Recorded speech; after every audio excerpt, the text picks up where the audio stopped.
Julio 6, 835 al 796 a.C., gobierno de Joás en Judá. Segunda de Crónicas 24, 1 al 19. Joás tenía 7 años cuando ascendió al trono y reinó en Jerusalén 40 años. Su madre era Sibia, oriunda de Berseba. Mientras el sacerdote Joyadá vivió, Joás hizo lo que agradaba al Señor. Joyadá eligió 2 esposas para Joás, y con ellas Joás tuvo hijos e hijas. Algún tiempo después, Joás decidió reparar el templo del Señor. Reunió a los sacerdotes y a los levitas, y les dijo: vayan por las ciudades de Judá y recojan dinero de todos los israelitas para reparar cada año el templo de su Dios. Háganlo inmediatamente. Sin embargo, los levitas fueron negligentes. Entonces el rey llamó al sumo sacerdote Joyadá y le dijo: ¿por qué no has presionado a los levitas para que vayan y recojan en Judá y en Jerusalén la contribución que Moisés, siervo del Señor, y la asamblea de Israel impusieron para la tienda del pacto? Resulta que la malvada de Atalía y sus hijos habían destrozado el templo de Dios, y hasta habían ofrecido a los Baales los objetos sagrados del templo del Señor. Por eso el rey ordenó que se hiciera un cofre y se colocara afuera, junto a la puerta del templo del Señor. Luego mandó que se pregonara por Judá y Jerusalén que trajeran al Señor la contribución que Moisés, siervo del Señor, había ordenado a Israel en el desierto. Todos los jefes y todo el pueblo llevaron alegremente sus contribuciones y las depositaron en el cofre hasta llenarlo. Los levitas llevaban el cofre a los funcionarios del rey para que lo examinaran. Cuando veían que había mucho dinero, se presentaban el secretario real y un oficial nombrado por el sumo sacerdote, y luego de vaciar el cofre, volvían a colocarlo en su lugar. Esto lo hacían todos los días, y así recogieron mucho dinero. El rey y Joyadá entregaban el dinero a los que supervisaban la restauración del templo del Señor, y estos contrataban canteros, carpinteros y expertos en el manejo del hierro y del bronce para repararlo. Los supervisores de la restauración trabajaron diligentemente hasta terminar la obra. Repararon el templo del Señor y lo dejaron en buen estado y conforme al diseño original. Cuando terminaron, le llevaron al rey y a Joyadá el dinero que sobró, y éstos lo utilizaron para hacer utensilios para el templo del Señor, utensilios para el culto y para los holocaustos, y cucharones y vasos de oro y de plata. Todos los días mientras Joyadá vivió, se ofrecieron holocaustos en el templo del Señor. Pero Joyadá envejeció y murió muy anciano. Cuando murió, tenía 130 años. Fue sepultado junto con los reyes en la ciudad de David, porque había servido bien a Israel y a Dios y su templo. Después de que Joyadá murió, los jefes de Judá se presentaron ante el rey para rendirle homenaje, y él escuchó sus consejos. Abandonaron el templo del Señor, Dios de sus antepasados, y adoraron las imágenes de Aserá y de los ídolos. Debido a este pecado, la ira de Dios cayó sobre Judá y Jerusalén. El Señor les envió profetas para que los exhortaran a volver a Él, pero no les hicieron caso. Segunda de Reyes 12, 1 al 16.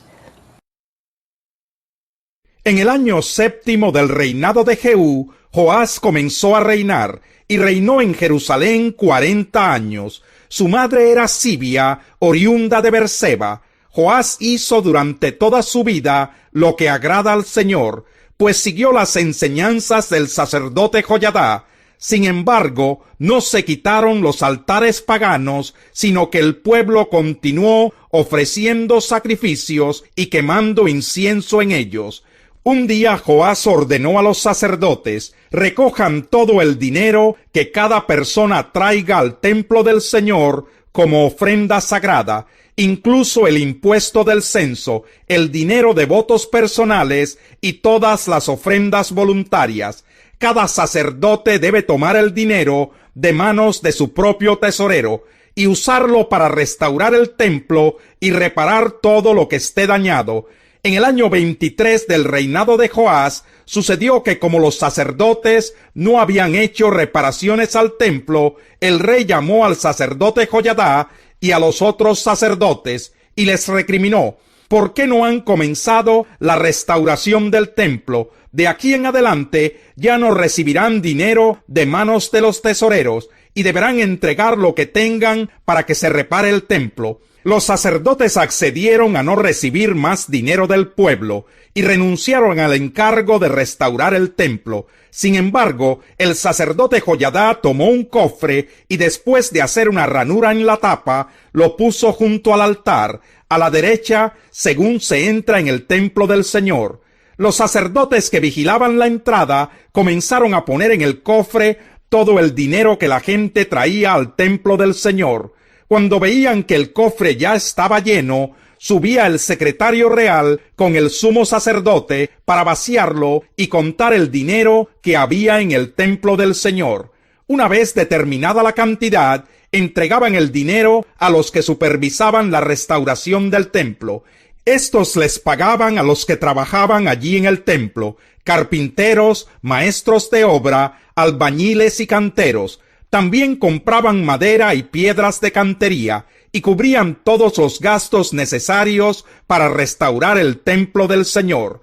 Sin embargo, del dinero que se traía al templo del Señor no se usaba nada para hacer copas, despabiladeras, aspersorios y trompetas, ni otros utensilios de plata y oro, sino que ese dinero se les entregaba a los trabajadores que lo usaban para reparar el templo. A los que estaban encargados de pagar a los trabajadores no se les pedían cuentas, pues procedían con toda honradez.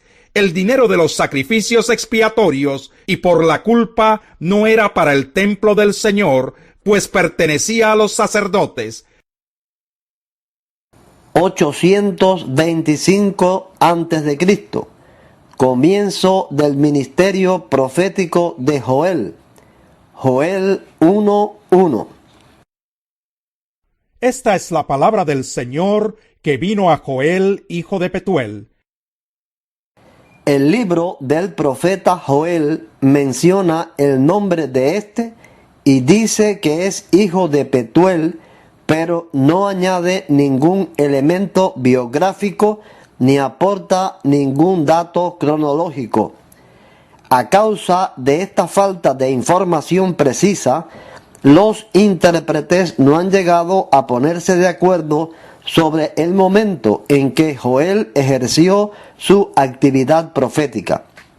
La tradición lo consideraba como la más antigua obra profética escrita que se había conservado y lo ubicaba probablemente en el siglo IX a.C., cerca del 825. Siguiendo el criterio de algunos intérpretes y el de la tradición, en el presente trabajo el libro de Joel aparece colocado en el reinado de Joás. También porque nos parece que las catástrofes naturales mencionadas en Amós 4, 6 al 10, un profeta cercanamente posterior, son las descritas en Joel con la plaga de langostas y la sequía, teniendo también en cuenta que la deportación y venta de los israelitas a otras naciones no fueron sucesos exclusivos de las invasiones asiria y babilónica, según Amós 1:6. Profecía de la devastación del país. Joel 1:2 al 2:2, la primera parte. Oigan esto, ancianos del pueblo, presten atención, habitantes todos del país. ¿Alguna vez sucedió cosa semejante en sus tiempos o en los de sus antepasados? Cuéntenselo a sus hijos y que ellos se lo cuenten a los suyos, y éstos a la siguiente generación. Lo que dejaron las langostas grandes, lo devoraron las langostas pequeñas. Lo que dejaron las langostas pequeñas, se lo comieron las larvas, y lo que dejaron las larvas, se lo comieron las orugas. Despierten borrachos y lloren, giman todos los entregados al vino, porque el vino dulce les fue arrebatado de los labios. Una nación poderosa e innumerable ha invadido mi país. Tiene dientes de león, colmillos de leona. Asoló mis vides, desgajó mis higueras, las peló hasta dejar blancas sus ramas, las derribó por completo. Mi pueblo gime como virgen vestida de luto por la muerte de su prometido. Las ofrendas de cereales y las libaciones no se ofrecen ya en la casa del Señor. Hacen duelo los sacerdotes, los ministros del Señor. Los campos yacen devastados, reseca está la tierra. Han sido arrasados los cereales, se ha secado el vino nuevo y agotado el aceite. Séquense también ustedes, labradores, giman viñadores, por el trigo y la cebada, porque se ha perdido la cosecha de los campos, la vid se marchitó, languideció la higuera, se marchitaron los granados, las palmeras, los manzanos, todos los árboles del campo, y hasta la alegría de la gente acabó por marchitarse. Vístanse de duelo y giman sacerdotes, lamentense ministros del altar, vengan ministros de mi Dios, y pasen la noche vestidos de luto, porque las ofrendas de cereales y las libaciones han sido suspendidas en la casa de su Dios. Entréguense al ayuno, convoquen a una asamblea solemne, reúnan a los ancianos del pueblo en la casa del Señor su Dios, reúnan a todos los habitantes del país y clamen al Señor. Ay de aquel día, el día del Señor que ya se aproxima, vendrá como devastación de parte del Todopoderoso. No se nos arrebató el alimento ante nuestros propios ojos y la alegría y el regocijo de la casa de nuestro Dios. La semilla se pudrió a pesar de haber sido cultivada. Los silos están en ruinas y los graneros derribados, porque la cosecha se perdió. Como brama el ganado, vagan sin rumbo las vacas, porque no tienen donde pastar, y sufren también las ovejas. A ti clamo, Señor, porque el fuego ha devorado los pastizales de la estepa, las llamas han consumido todos los árboles silvestres, aun los animales del campo te buscan con ansias, porque se han secado los arroyos, y el fuego ha devorado los pastizales de la estepa. Toquen la trompeta en Sión, den la voz de alarma en mi santo monte, tiemblen todos los habitantes del país, pues ya viene el día del Señor, en realidad ya está cerca, día de tinieblas y oscuridad, día de nubes y densos nubarrones. Nuevo anuncio del día de Jehová.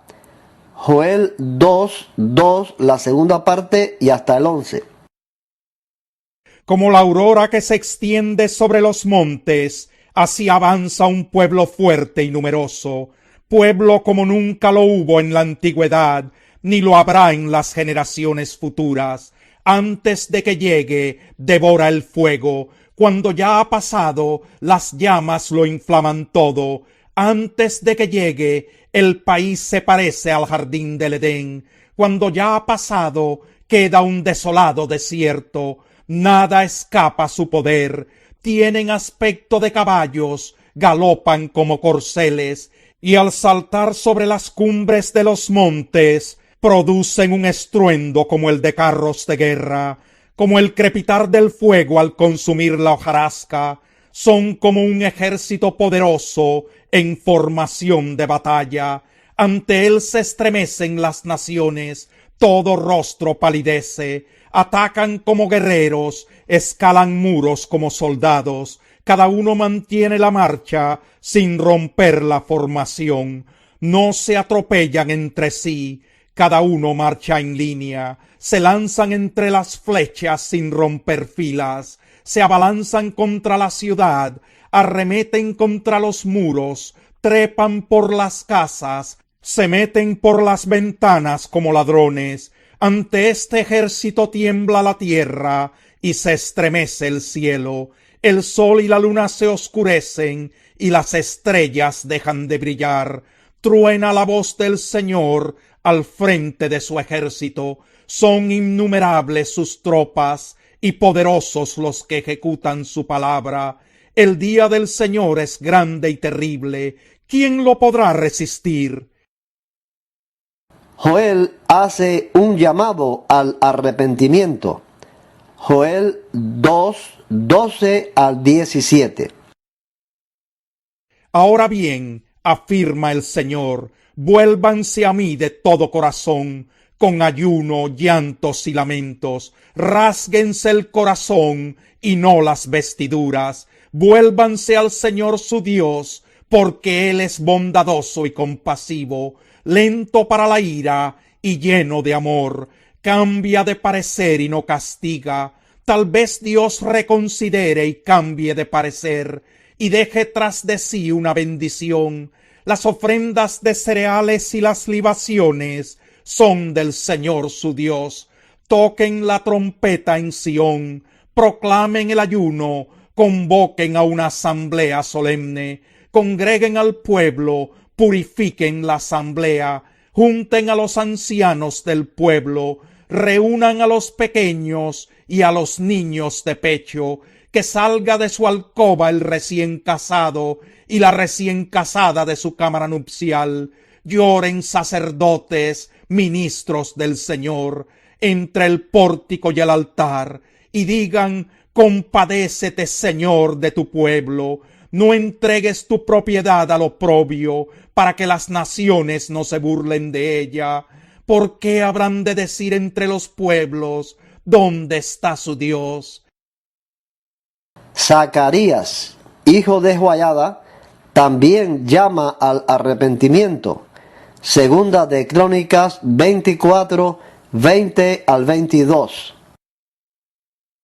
El Espíritu de Dios vino sobre Zacarías, hijo del sacerdote Joiada, y éste, presentándose ante el pueblo, declaró: Así dice el Señor, ¿por qué desobedecen mis mandamientos? De ese modo no prosperarán.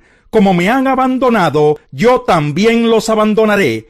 Pero ellos conspiraron contra Zacarías, hijo de Joiada, y por orden del rey lo mataron a pedradas en el atrio del templo del Señor. Así fue como el rey Joás mató a Zacarías y no tomó en cuenta la bondad de Joiada, quien al morir dijo: que el Señor vea esto y te juzgue. Trágico fin de Joás. Segunda de Crónicas 24, 23 al 27. Al cabo de un año, las tropas sirias marcharon contra Joás, invadieron Judá y Jerusalén, y después de matar a los jefes del pueblo, enviaron todo el botín al rey de Damasco. Aunque el ejército sirio era pequeño, el Señor permitió que derrotara a un ejército muy numeroso, porque los habitantes de Judá habían abandonado al Señor, Dios de sus antepasados. De esta manera, Joás recibió el castigo que merecía. Cuando los sirios se retiraron, dejando a Joás gravemente herido, sus servidores conspiraron contra él y lo mataron en su propia cama, vengando así la muerte del hijo del sacerdote Joiada. Luego lo sepultaron en la ciudad de David, pero no en el panteón de los reyes. Los que conspiraron contra Joás fueron Zabad, hijo de Simat el amonita, y Josabad, hijo de Simrit el moabita. Todo lo relacionado con los hijos de Joás, con las muchas profecías en su contra y con la restauración del templo de Dios, está escrito en el comentario sobre el libro de los reyes.